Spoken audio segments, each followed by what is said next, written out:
លើកទី1ដែលឃើញដងខ្ទិះកាប់ដងខ្ទិះបានចាំមកភ្លក់រសជាតិដងខ្ទិះមើល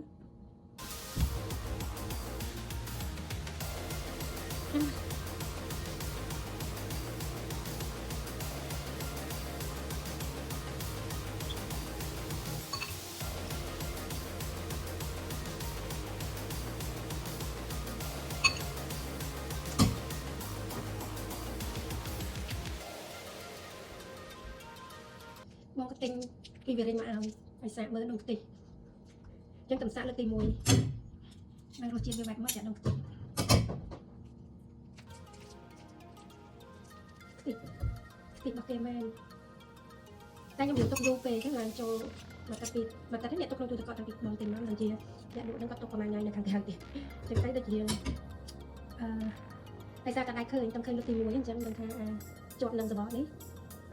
វាខូចទៅក៏មិនអញ្ចឹងកេះឆ្កឹះទៅកន្លែងល្អនេះគឺដងខ្ទិះដែលខ្ញុំស្គាល់យកថាតែល្អណាស់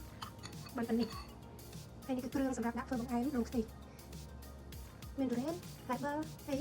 សាំងម៉ៅទឹកដាក់គោខាប់ហើយទឹកដាក់គោស្រស់ហើយហ្នឹងទឹកកកចាំមើលមិនចូលគ្នាហើយរសជាតិវាបែបម៉េច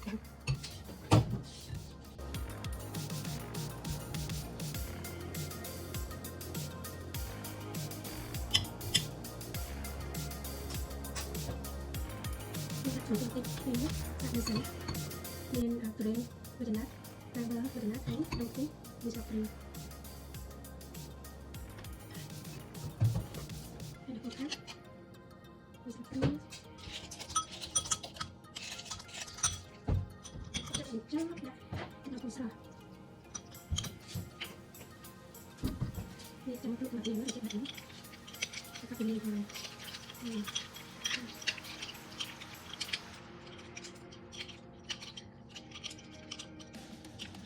cái nào đấy thì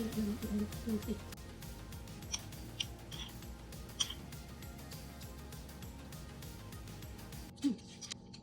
chừng